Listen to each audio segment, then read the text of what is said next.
Саламатсыңарбы урматтуу депутаттар. Аппарат каттоону ачкыла. Урматтуу коллегалар, жумушту башташ үчүн каттоодон өтүңүздөр.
Саламатсыңар, урматтуу депутаттар.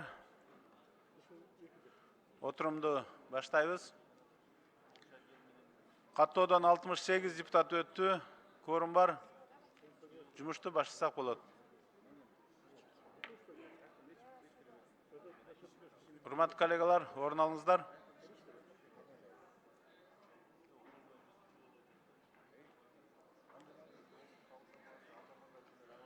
Бүгүнкү күн тартип алдыңарда монитордо турат.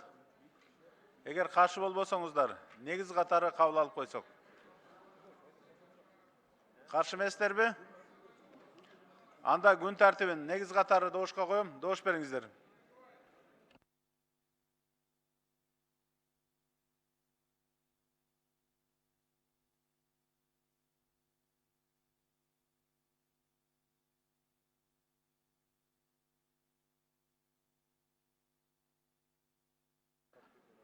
Макул 66, каршы жок, бары 66, катталды 76. Күн тартиби негиз катары кабыл алынды. Эми урматтуу коллегалар, кимде кандай алымча кошумчалар бар күн тартип боюнча? Төртүнчү микрофон. Assalamu alaikum. Урматтуу төрага, сизге кайрылайын дедим эле. Кечээ көрдүңүз, мамлекет башчыбыз барып, тарыхта биринчи жолу өзүбүз курган автобусту айдап көрдү. Анын атын атаса кут сүйнөт деп коет. Бул чоң тарыхый окуя. Ошону уюштургандарды, чыгаргандарды чакырып бир жогорку кеңештин атынан белек-бешкек берип койсок, мотивация болот эле. Билесиз, Корея 1960 жылдары орточо кирешеси $158 болгон да. Либериядан аркада болгон, Гватемаладан аркада болгон. Азыркы кирешеси, билесиз, улуттук дүйүн жыйымы $1,5 триллион ашык. Эмнеге? Анткени алар технологияны өнүктүрдү, технологический прорыв болгон. Ушул багыттагы бир долбоорлор болсо, чындап колдоп, мотивация берип коелу. Бул бир. Экинчиден, кечээ Министрлер комитетинин төрагасы сүйлөдү. Негизинен айыл чарбаны айтып атат, кен казууну айтып атат, экономиканын башка багыттарын айтып атат. Бирок ушу илим, билим, технология өнүктүрүү багытында эчтеке сүйлөгөн жок. Нанотехнология багытында. Ушул боюнча бир өкмөткө протокол тапшырма берели, атайын программа иштеп чыксын. Мына мисалы Кыргызстанда умный счетчиктер өсүп чыгып атат, билесиздер, даярдалып атат, бирок аны чет өлкөлөр алып атат, өзүбүздүн ата мекендик кардалдар жок болуп атат да. Иштегендер бар, аларга мотивация жок. Рынок жок болуп атат. Тыштагылар алып атат, өзүбүз албай атабыз. Мына мисалы Оштогу унаа курулуштан чыгып атат ушундай нерселер. Ошол эле мезгилде мына Равон деген Өзбекстанда автоунаа чыгат, а бизде мына Toyota центрдеги чыгармачыл балдар, аракетчил балдар, алар менен келишим түзүп туруп, ошону чыгаруу аракети болгон, бирок алда токтоп калды. Өкмөттө бул программа бар.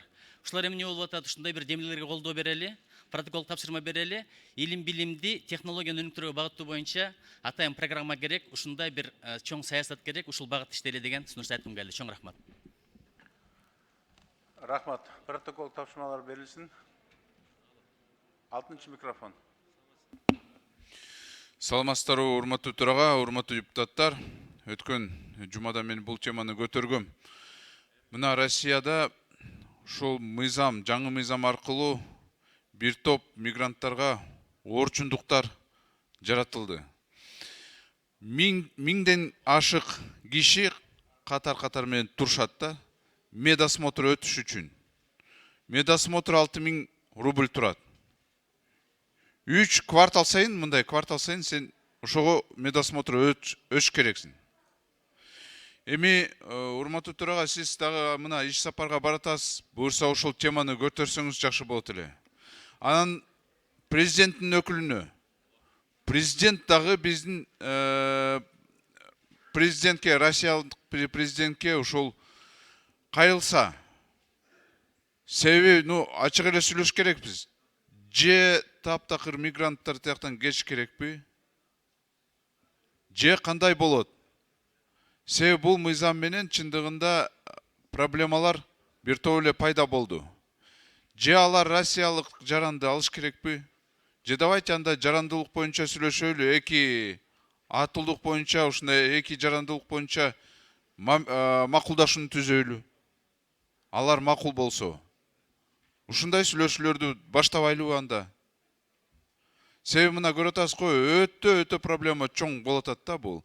Кичинекей эле мындай мыйзамды бузса, сразу кара тизмеге кирип, уже Россия кире албайт экен. Бул дагы менимче эми биз ушундай жөн эле кара берсек, бул туура эмес болот да. Ошондуктан, урматтуу төрага, президенттин өкүлү, силерден сураныч, ошол маселени көтөрсөңүз. Рахмат. Рахмат, Дастан Далбаевич. Жақын қарада Россия Федерациясына іс-сапар менен баратабыз. Ошол жерде ошол маселелер бары камтылган, бул маселелерди сөзсүз көтөрөбүз. Экинчи микрофон.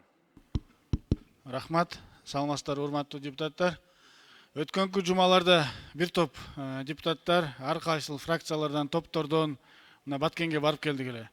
Баткенден келгенде ошолордун алкагында бир жакшы жогорку кеңештин токтомун даярдадык эле. Мына ошол токтомду эртеңки күнгө, күн тартибине киргизип коюңузду суранам, урматтуу төрага. Ал эми башка депутаттарды, эгерде ошол токтомго өзүңүздөрдүн жакшы сунуштарыңыздар болсо, бүгүн берип койсоңуздар, эртең бир жакшы токтомду кабыл алып берип койсок туура болот эле. Рахмат. Рахмат, эске алынсын. Алтынчы микрофон. Бешинчи микрофон. Рахмат, урматтуу төрага. Номер 7-чи Ош округу Осмонов. Урматтуу төрага, жакынкы күндөрдө биздин буга чейинки коллегабыз Абжалиев Алиарбек УКМК тарабынан кармалып 2 айга камалды. Ошол боюнча менин шайлоочуларым Ош шаарындагы айрыкча жапалак эли ушуну суранып жатат да, аксакалдар. Ошол биздин 2 жолку болгон депутатыбыз. Жогорку кеңеште 2 жолку болгон депутатыбыз. Үй камагына деле алып чыгып коюп сураса деле ал качып кетпейт же башка кылбайт да. Ушул боюнча бир менде сунуш бар жана сураныч бар. Ушуну тапшырма берип койсоңуз. Рахмат. Рахмат. Аппарат протокол тапшырма берилсин текшерүү комитеттерге. Биринчи микрофон. Рахмат. Төрөбаев, Атажурт, Кыргызстан фракциясы. Саламатсыздар, урматтуу коллегалар. Урматтуу төрага, сиз мына Россия Федерациясына жакын арада барасыз. Анан Алмаз Акунжанович, мен билишим боюнча 24 февралда дагы Акылбек Үсүнбекович дагы ошо ЕАЭПтин алкагында премьер-министрлердин жолугушу болот экен. Эгерде сиздер туура көрсөңөр, ЕАЭПке биз кирдик. ЕАЭПке киргенде биз 4 эркиндик алганбыз. Бул товардын жүрүшү эркиндиги, биздин жумушчулардын кыймылы, капитал жана кызмат көрсөтүү. Мына бизде, урматтуу коллегалар, мен сиздерге эмне үчүн муну айтып кеттим? ЕАЭПтин алкагында келишимдер бир сыра карап койсок. Товардын жүрүшү, кече мына Казакстандын биздин ишкерлер проблема болду. Жумушчулардын күчүнүн кыймылы. Мына азыр Дастан Далбаевич айтып кетти. Медицинский осмотр өтүш керек, же андай ушул бир шылтоолор менен бизге чектөө болуп атат. Капиталдын жүрүшү. Капиталдын жүрүшү Россиядан биздин балдарыбыз Кыргызстанга акчаны өткөзүш үчүн ал жерде да чектөө бар. Кызмат көрсөтүү дагы, балким ал жерде дагы чектөө болуп атат. Биздин ЕАЭПте 2 министрибиз бар. Бул жерде мурда кызматы жок болгондо аябай жакшы кооз сөздөрдү сүйлөйт эле. Ошо 2 министрдин да үйүнө чыкпай калды дагы. Мен билишим боюнча ошо министр именно ошо таможня багытында министр болуп иштеп атат. Ошо маселелерди көтөрүш керек. Ады эле биз кыйналып беребиз, биздин ишкерлер, биздин ушо Россия жүргөн жарандарыбыз. Ошон үчүн таланттуу, сиз дагы жакшылап даярданып, бул жерде мына Жанар Кубанычбеков, сизде дагы ушо келишимди,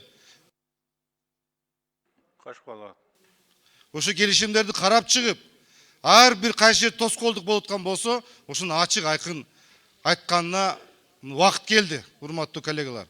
Рахмат. Рахмат. Үчүнчү микрофон. Чоң рахмат. Урматтуу Талант Турдуматович, Дастан Далбаевич дагы, Бакыт Эргешев дагы абдан туура маселе койду. Мен мына өткөн жумада Орусия Федерациясында болдум. Чын эле миңдеген биздин Орусиядагы мекендештерибиз жанагы медициналык кароодон өтүү маселеси боюнча абдан тынчсыздануусун билдирип жатышат. Анткени 6100 рубль акча кетип атат. Бул эми айлыгынын бир топ бөлүгү ошол жака кетип атат деп абдан мындай кабатыр болуп атышат. Жаңы мыйзам ишке кирди. Мен комитеттин төрагасы катары мамлекеттик думанын тиешелүү комитетинин төрагасы Калашников мырзага кат жолдогонбуз. Ушул жума күнү мына сиз дагы делегация менен 20 февраль күнү баратасыз. Урматтуу төрага, сиздин дагы жолугушуунун Володя мырза менен жолугушуудагы эң негизги маселелердин бири ушул маселе каралат деп ишенем.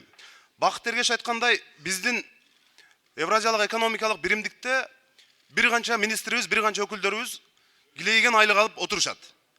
Ошол мыйзамда мамлекеттик дума карап атканда бир гана сөз киргизип коюш керек эле. Бул Евразиялык экономикалык мүчө өлкөлөргө тиешеси жок деген. Ушул бир сүйлөм менен биз миңдеген мигранттарыбызды ушундай бир кабатырлануусуна чекит коет элек.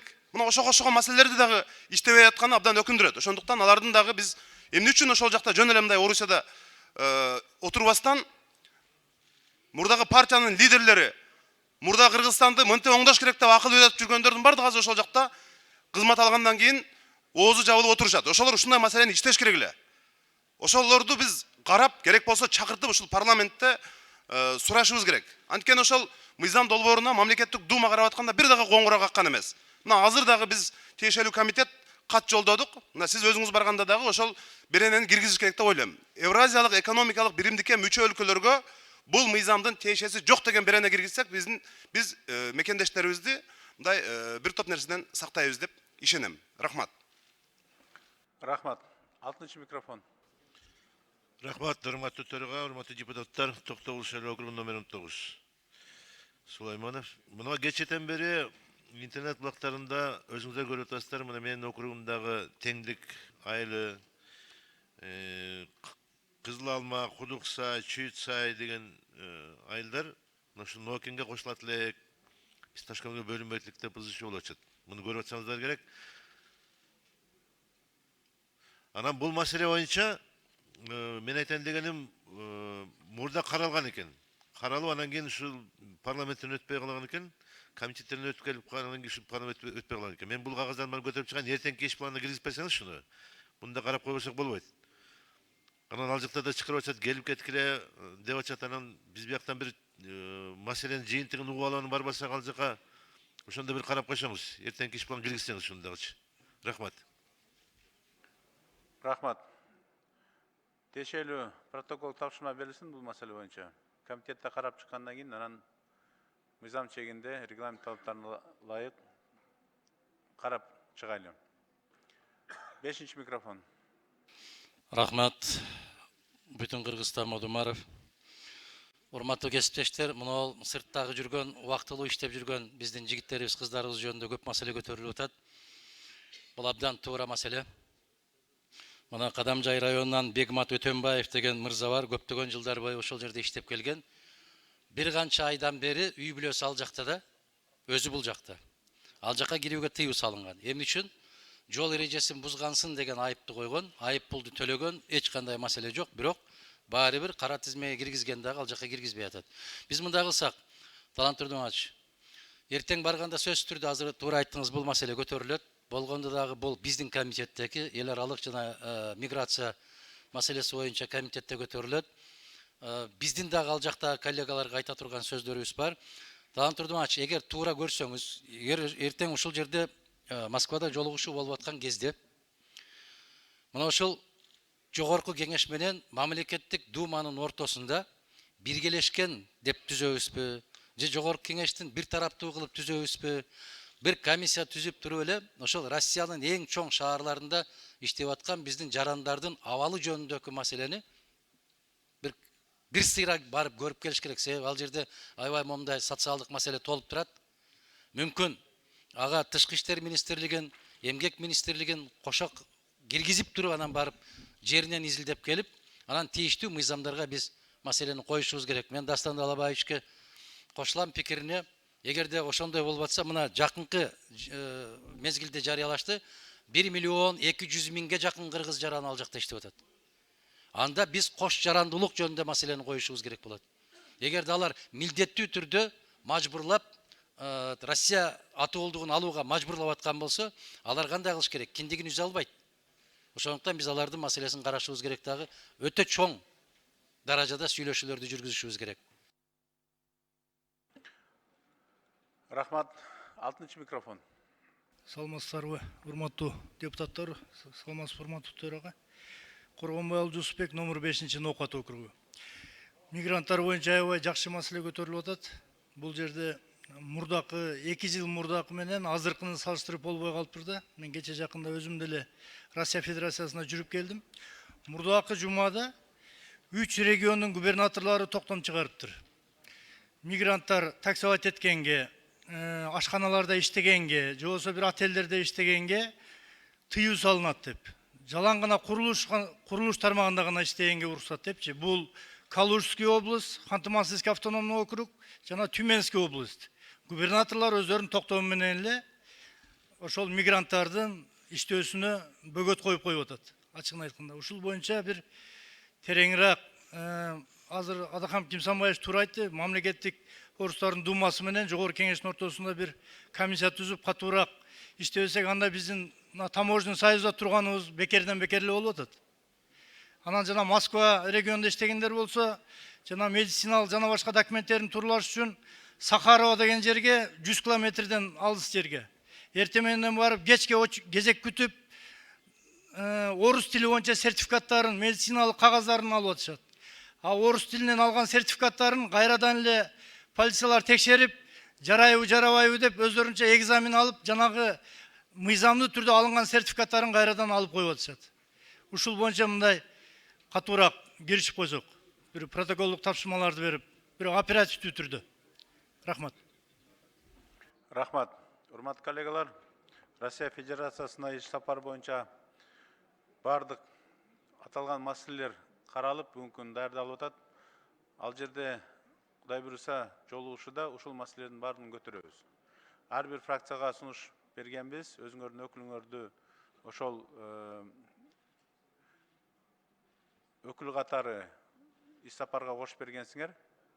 Буюрса ошол жерде ушул маселелерди көтөргөнгө дагы силер мындайча оюңуздарды айтыңыздар. Анан жалпылап туруп дагы кошуп, анан бардыгын ушул жерде талкуулап чечкенге аракет кылабыз. Урматтуу коллегалар, башка сунуш жокпу? Сунуш жок болсо, сөз президенттин өкүлү Абытов Алмаз Акунжановичке берилет. Саламатсыздар, урматтуу депутаттар, урматтуу Турмач. Бүгүн 5-чи маселе Кыргыз Республикасынын 22 жылы жазгы талаа жана чарбалык жумуштар өткөрүүгө карата даярдыкты жүрүшү жөнүндөгү маселе каралат. Ошону саат убактысын белгилеп берсеңиздер да, биз дагы ушул өкмөт башчысы келет, кабинеттин жетекчиси Акылбек Өсөнбекович өзү келип жооп берет. Ошого биздин оюбуз саат 2-ге деп белгилеп берсеңиз жакшы болот. Рахмат. Каршылык жокпу? Каршылык жок. Анда күн тартибинин сунуштарды эске алуу менен толугу менен доошко коем, доош бериңиздер.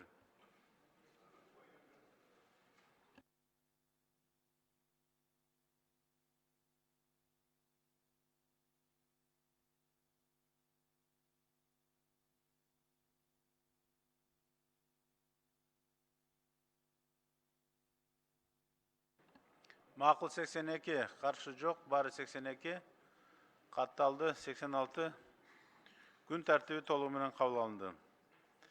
Рахмат, урматтуу депутаттар. Эми күн тартибиндеги маселелерди кароого өтөбүз. Күн тартибинде биринчи маселе 2017 жылдын 13 июнунда Бишкек шаарына кол коюлган Кыргыз Республикасынын өкмөтү менен Улуу Британия жана Түндүк Ирландия Бириккен Королдугунун өкмөтүнүн ортосундагы кирешелерге жана капиталдардын өсүшүнө кош салык салууну болтурбоо жана салыктарды төлөөдөн качуунун алдын алуу жөнүндө макулдашууну ратификациялоо тууралуу мыйзамдын долбоору 3-чү окууга киргизилет. Демилгечи министрлер кабинетинин төрагасы эл аралык иштер, коргоо жана коопсуздук жана миграция боюнча комитет караган.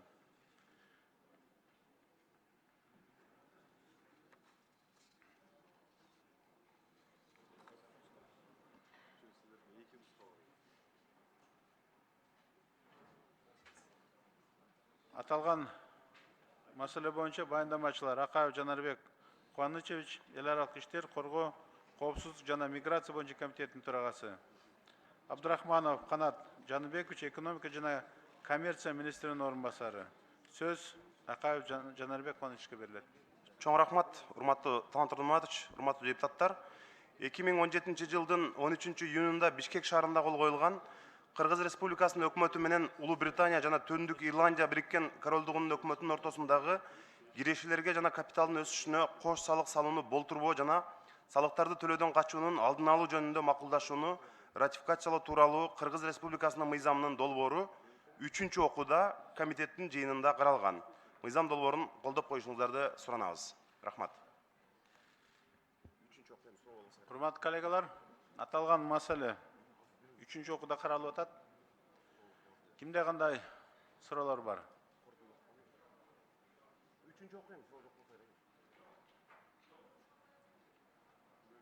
Табыла берип коелу. Бар экен.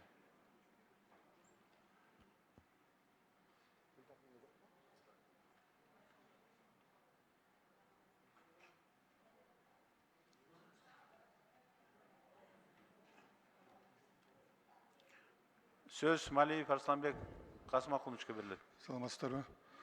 Жети-көз шайлоо округу, Малиев Арсланбек. Биз буну караган жокпуз да, бул мурдагы парламент караган, ошондуктан бир эле түшүндүрмө, бир суроо бар да. Биздин ортобузда ушу Улуу Британия менен жана Түндүк Ирландия менен Кыргыз өлкөнүн ортосунда ошо соода саттыктын көлөмү канча экен бүгүнкү күнгө? Ошону ким билет? Ошол суроого ким жооп берет деген суроо да.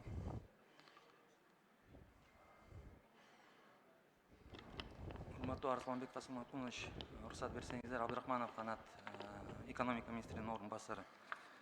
Если позволите, у меня информация на русском языке. По статистике сейчас под рукой по товарообороту у нас нет, но по поступлению прямых иностранных инвестиций у нас за последние 2 года наблюдается рост в порядке 30%, и на 2021 год за январь-сентябрь период у нас поступлений прямых иностранных инвестиций общий объем составил 52,9 миллионов долларов. По товарообороту сейчас под рукой нет информации, но можем потом предоставить вам. Ну, надо иметь, оказывается, такую информацию, потому что в 2017 году было подписано это соглашение, сегодня уже прошло уже почти 5 лет, а из-за, наверное, отсутствия товарооборота, может быть, это соглашение не ратифицировалось. И второй вопрос, на инвестиции нет же налогов? Они уплачивают все налоги как резиденты. Если они регистрируются, проходят регистрацию как юридическое или физическое лицо, они оплачивают согласно национальному законодательству.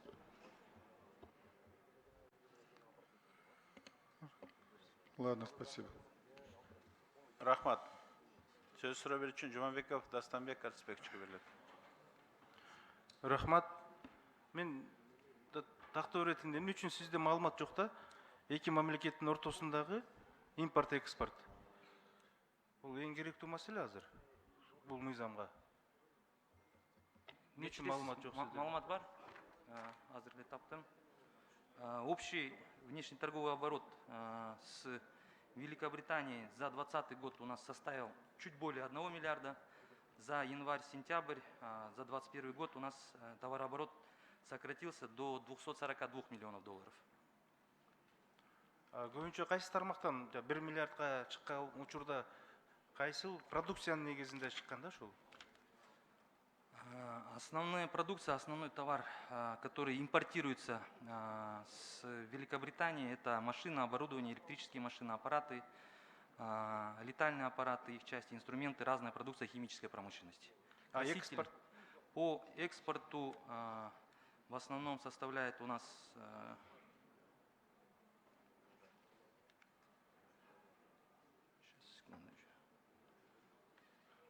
в основном это у нас золото. Золото, да? Эми туура айттыңыз.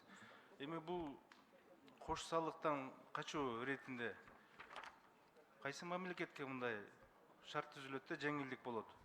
Же болбосо кайсы мамлекетке салыктары төлөнбөй калат? Дастан Алексеевич, здесь стандартное соглашение, которое предусматривает порядок уплаты налогов для резидентов двух стран. То есть у нас в целом порядка 44 подобных соглашений. Есть соглашение о защите и поощрении инвестиций, есть соглашение об избежании двойного налогообложения, которое как раз регламентирует и упорядочивает процесс администрирования налоговыми службами по уплате со стороны резидентов и нерезидентов. То есть, если они функционируют на территории Кыргызской республики, тогда, соответственно, они выплачивают все налоги здесь и не подлежат уплате у себя в Великобритании. И наоборот. Бизден экспорт кылган алтынды Улуу Британияга компания, мисалы алсага, салыгын бизге төлөйт да, биздин мыйзамдар менен. Тура, бизге төлөйт. Ошентип түшүндүрсөңүз, эң мааниси ошол болуп атат да. Эң мааниси ошол болуп атат. Бизге төлөнгөн салыктын ошол түрү Улуу Британиядан төлөнбөйт, туурабы? Тура. Мына ушинтип түшүндүрүш керек. Бул башкача ойлоп калып атат. Эмне себептен мындай Улуу Британияга алтын сатып, анан салыктар төлөнбөй калабы деген ойлор болуп калып атат.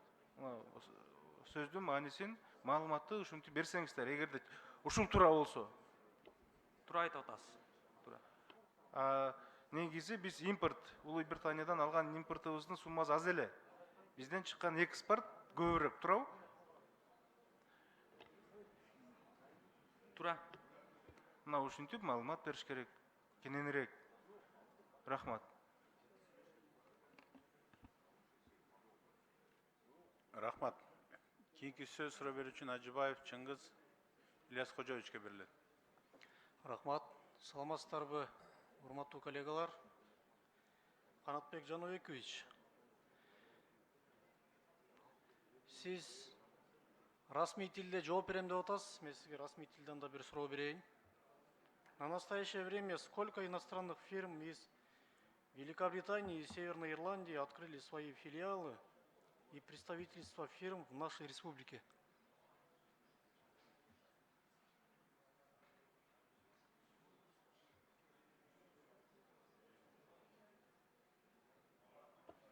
Секундочку, я посмотрю по зарегистрированным совместным предприятиям, которые осуществляют предпринимательскую деятельность на территории Кыргызской республики с участием капитала Великобритании. У нас функционирует на сегодня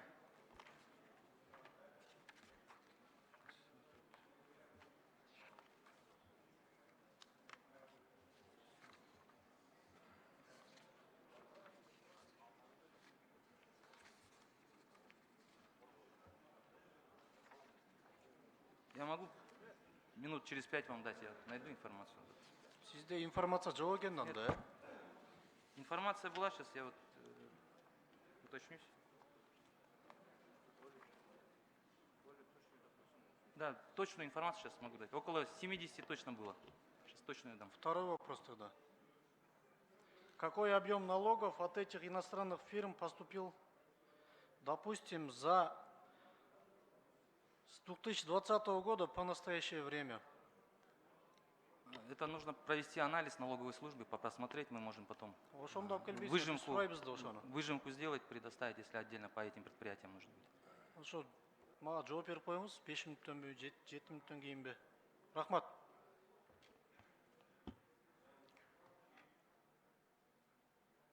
Рахмат. Кийинки сөз Култаева Гүлшархан Оконовнага берилет. Рахмат, Талант Турдубаевич. Саламатсыздарбы, урматтуу депутаттар. Саламатсызбы? Канат Жаныбекович, мен сизге суроом.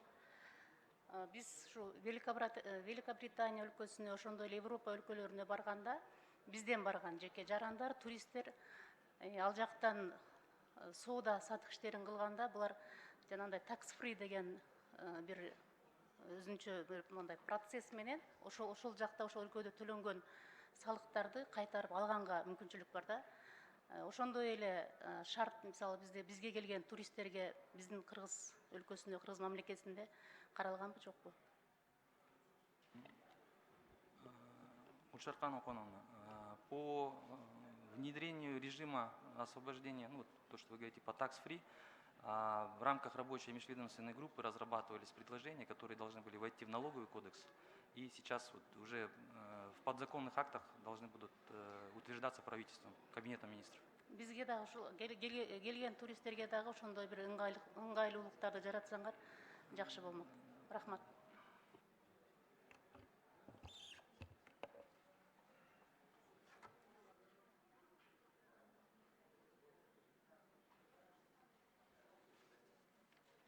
Рахмат. Кийинки сөз суроо берүүчү Сулайманов Кундузбек Кошаличке берилет. Рахмат.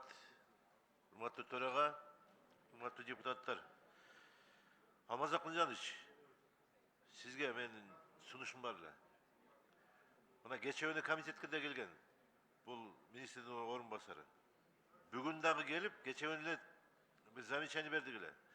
Биздин мамлекеттик тилди биз өзүбүздөн баштабайлыбы депчи. Мына суроо бергенде депутаттардын бардыгы кыргызча берип атат. Бул жигит орусча жооп берип атат. Эмне кыргызча билбейсиңерби? Буну кандай критерий менен жумушка алгансыңар? Тилди билбегендерди биз жумушка албайбыз деп эдик беле. Тем более замминистрге. Кече күнү бери тил болуп атат, бирок баары кайра өзүнүн бербей атат да. Ушуну эске алып койсоңуздар, мен бул угуп эле сунуш болуп атам. Рахмат. Кундузбек Кошалевич, эске алабыз. Бул жаш жигит, бизде жаш жигит деген жумуш жок. Жакшы бала деген жумуш жок. Мен Биз ойлойм, сүйлөйбүз орус тилин, билгени жакшы. Аны керектүү учурда пайдалансын да. Мен аны орус тилин сүйлөбөй деген жерим жок.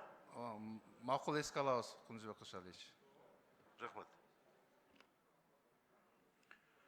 Кийинки сөз Ташиев Шарибек Кыдыршаевичке берилет. Саламатсыздар, урматтуу коллегалар. Мен ушу министрдин орун басарына суроом бар эле.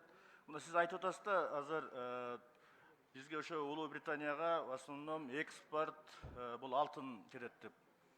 Кайсы налогдор төлөнөт өзү? Билесизби? Налог боюнча они оплачивают пошлины по вывозу золотосодержащих. Канчадан төлөнөт?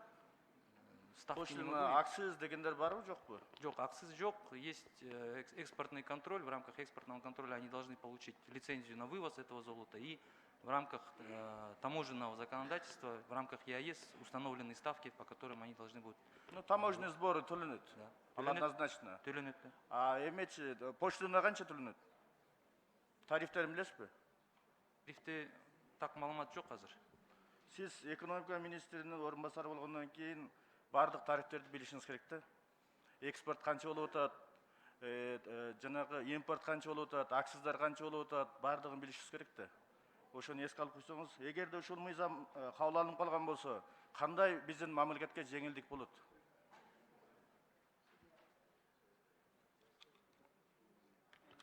Ну, bizde основная цель для того, чтобы те налоги, которые могут уплачиваться вот здесь, на территории Кыргызской Республики, они оставались у нас, поэтому вот для экономики, для пополнения бюджета для нас здесь имеет смысл ратифицировать это соглашение. Потому что вот сейчас под рукой я могу точное количество по предприятиям сказать.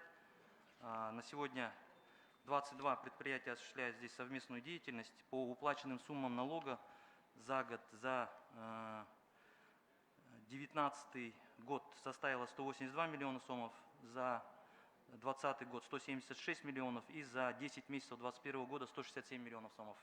Это по налоговым поступлениям по деятельности. Макул, аларды цифрларды тууралуу айтып атасыз, но эгерде ушул мыйзам кабыл алынып калган болсо, кандай жеңилдик болот биздин мамлекеттик ишканаларга, экспортко чыгаргандарга, анан кийин импортко алып келгендерге, поштинасынын кандай тарифтери азаятпы или көбөйөтпү, кандай болот? Ошолорду түшүндүрүп айтсаңыз, биз жөнөкөй сөз менен түшүндүрүп айтсаңыз сиз. Ошондо биз ушул мыйзамды кабыл алганга бизде мүмкүнчүлүк болот да. Биз кабыл алган болсок, биздин мамлекетке ушундай пайда келет экен деп. Азыр биз мындай түшүнбөй деле отурабыз да азыр. Буну кабыл алсак кандай пайда болот, кабыл албай койсок кандай пайда болот? Биз билген деле жокпуз да. Өзгөчөлүгүн айтыңыз сиз азыр. Наши граждане, которые осуществляют трудовую деятельность на территории Великобритании, они не будут подлежать двойному налогообложению. То есть, если они являются резидентами здесь и экспортируют, ну, скажем, программное обеспечение или какие-то услуги, то они могут выбирать режим и оплачивать их, то есть здесь, на территории Кыргызской Республики.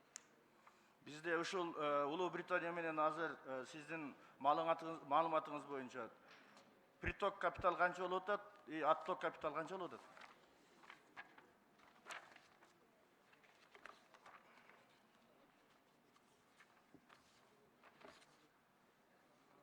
Приток боюнча 2020 жылга карата 142 миллион доллар түзүлгөн.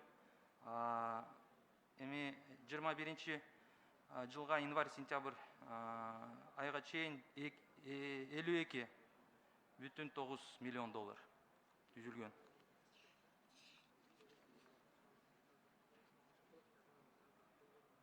Импорт, отток капитал.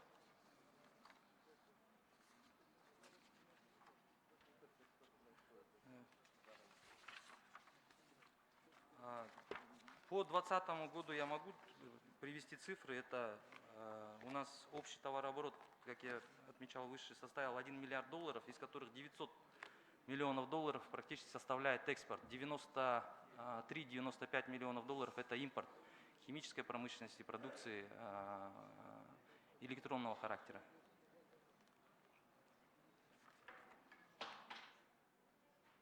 Рахмат. Рахмат. Суроолор аяктады.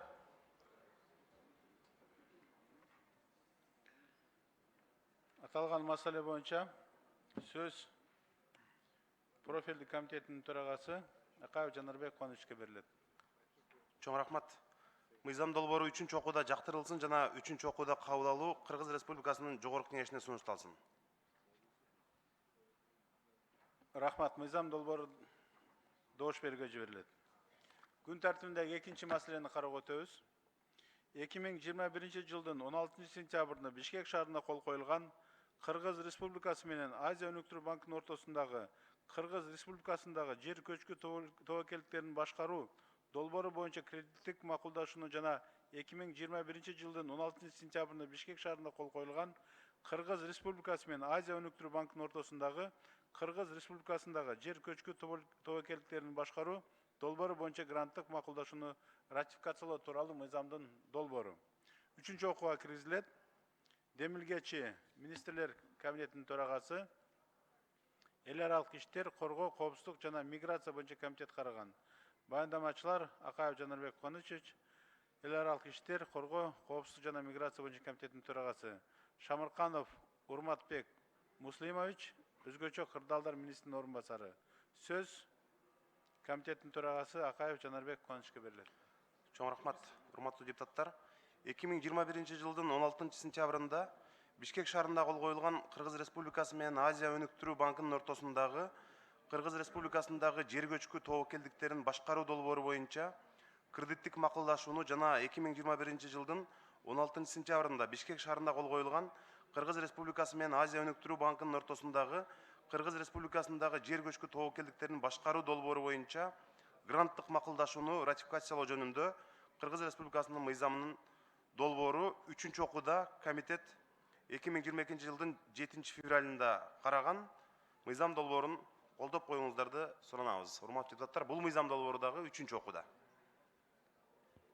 Рахмат. Аталган мыйзам долбоору 3-чү окууда каралып жатат. Урматтуу коллегалар, кимде кандай суроолор бар? Сөз суроо берүүчүн Жумабеков Дастан Ашбековичке берилет. Рахмат. Мен бир нерсени тактоо иретинде билип коеюн дедим эле, мына МЧСтин өкүлдөрү да келип отурат. Мыйзамга тиешеси жок, бирок сиздерге тиешелүү да. Кечеги бул жанагы жаңы биздин север-юг жолунда бир көчкү жүрүп кетти да. Ошол жерден да кишилер каза болуп кетти. Бирок суроо ошол кайсы участокто болду? Бул жолдун боюнда жаңы салынып аткан жолдун боюнда болдубу же башка жерден болдубу? Саламатсызбы, урматтуу төрага, урматтуу депутаттар. Бул жана Тогуз Тороодо болгон окуя бул 2022 жылдын Микрофонго жакыныраак сүйлөп койсуңуз. 14 февралында болуп өттү. Кар көчкү жүргөн саат 12:30 чамасында Бишкек балыкчы Жалал Абад жолунун 331-346 чакырымда болуп өткөн бул. Ал жерде бир эле жер көчкү болгон жок. Ошол эки туннелге жетпей бир чакырымда болгон окуя болуп атат бул. Жанареки өкүлдөрдү басып калган. Андан тышкары ошол эле туннелдин түштүк тарабында дагы 8 жерден ошол жер көчкү жүрдү. Кар көчкү кечиресиздер. Кыскача маалымат ушул. Ошо жолду басып калды жаңы салынып аткан жол. Ооба, жаңы салынып аткан жолго түшкөн кар көчкү. Аябай чоң көлөмдө азыр жеринде ошол эки Министерство транспорттун жана ошо өзгө чакырдалдар министрлигинин тиешелүү кызматтары иш жүргүзүп жатат. Ошол жолдун проектиси түзүлүп атканда ошондой рисктер каралды беле? Ошол именно ошо точкалар, ошо объектилер. Ушундай Биздин гидрометеорология кызматыбыздын жер көчкү ошол эки кар көчкүлөр боюнча атайын кызматы бар. Ошол жерге келгенде ал жерге ошол эки тиешелүү галереялар курулуш керек деген сунуштар киргизилиптир биз тараптан. Киргизилген. Ооба. А проектте барбы? Эми ушул. Проектте барбы жогун билбейм. Но бирок министрлик менен тактоо иштерди жүргүзгөндө министрдин орун басары айтты, ошол жерде быйылкы жылга ошол эки галерея куруу пландалып жаткан деп айтышты. Туура айтасыз, мына кемчиликтер ушинтип билинет да, практиканын негизиндечи. Эми ошо салынып атканда ошондой жерлерге мен ойлойм бир толо ошондой каражат табып галереяларды куруп кетиш керек да. Анткени ал жол эртең ишке киргенде ошондой каргашалар биздин жарандарга да болуп калышы мүмкүн. Анан кийин кыйналабыз да. Ошондуктан ушул жол бүтүп аткан негизинде мен ойлойм сиздер бир анализдеп, прогноз жүргүзүп, өкмөткө, министрлер кабинетине маалыматты берсеңиздер. Салыныш керек, галерея салыныш керек, элдин коопсуздугу үчүн деп берип, бүтүрүп салсак, кийин ушундай каргашалардан алыс болобуз деген. Андан кийинки бул Токтогул жолундагы Алабелдеги салынып жаткан галерея бүтүшү качан болот? Ачылышы. Ал боюнча ошол эки маалымат барбы менде маалыматым жок ал боюнча. Ошону да мен сунуштоо көзөмөлгө алып эртерээк бүтүргөнгө аракет кылсаңыздар, бул эң керектүү жерге галерея салынып атат да. Ал жерде көчкү түшүп эле көптөгөн биздин жарандарга тоскоолдук болчу. Суткалап, сааттап, жолдо калып күтүп, анан каргаша иштери да болуп кеткен да. Ошондуктан мен сураныч ошону эртерээк бүтүргөнгө жана утуп алган тендерди утуп алган компания менен сүйлөшүп, жардам берип, тезирээк ишке киргизсеңиздер деген ниетти айткым келет. Рахмат. Рахмат.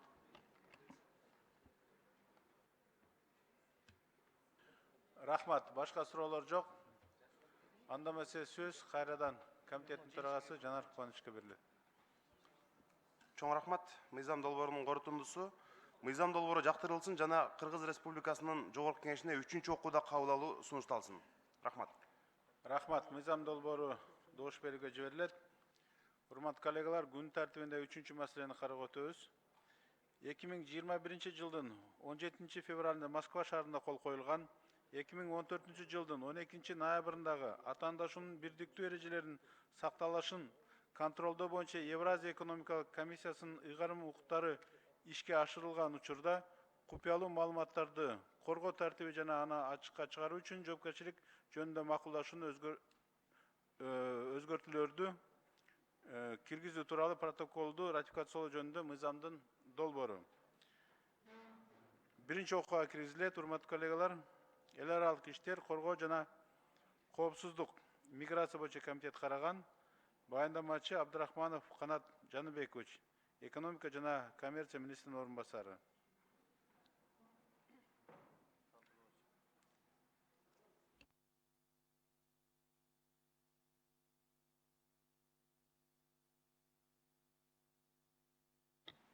Рахмат. Урматтуу Талант Турдумаматович, урматтуу депутаттар. Бүгүн сиздердин карооңуздарга 2021 жылдын 17 февралында Москва шаарында кол коюлган 2014 жылдын 12 ноябрындагы атаандаштыктын бирдиктүү эрежелеринин сакталышын контролдоо боюнча Евразия экономикалык комиссиянын ыйгарым укуктары ишке ашырылган учурда купуя маалыматтык коргоо тартиби жана аны ачыкка чыгаргандыгы үчүн жоопкерчилик жөнүндө макулдашуу өзгөртүүлөрдү киргизүү тууралуу протоколун ратификациялоо жөнүндө Кыргыз Республикасынын мыйзам долбоору сунушталууда. Бул долбоор Кыргыз Республикасынын эл аралык келишимдерди жөнүндө Кыргыз Республикасынын мыйзамынын 12 беренесинин 2 пунктуна ылайык иштелип чыкты. Документте атаандаштыктын жалпы эрежелерин бузуу маселелерин кароонун алкагында ишкердик субъекттерди тарабынан ээпке берилген жашыруунун маалыматтык колдонуу тартибин сактоо үчүн зарыл шарттар каралган. Ошондой эле мындай маалыматты ачыкка чыгарууда жоопко тартуу процессин жөнгө салат.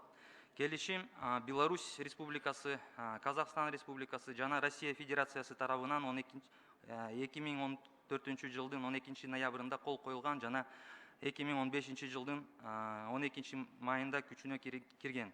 Кыргыз Республикасы бул макулдашууга 2015 жылдын 8 майындагы Евразия экономикалык бирлиги жөнүндө келишимге Кыргыз Республикасынын кошулуусуна байланыштуу Евразия экономикалык бирлиги жөнүндө келишимдин Евразия экономикалык бирлигинин укугуна кирген айрым эл аралык келишимдердин жана Евразия экономикалык бирлигинин органдарынын актыларынан Кыргыз Республикасынын тарабынан колдонулушу боюнча шарттар жана өткөл жобөлөр тууралуу протоколго кол коюунун алкагында кошулган. Аталган мыйзам долбоорду ишке ашыруу мамлекеттик бюджетинен кошумча финансылык жүктү тартпайт. Маалымат иретинде бардык мүчө мамлекеттер тарабынан ратификациялоо процедурасы өткөрүлгөн. Көңүл бурганыңыздарга рахмат. Мыйзам долбоорду колдонуу суранабыз. Урматтуу коллегалар, регламент талаптарына ылайык 15 минуттан писер алайым. Рахмат.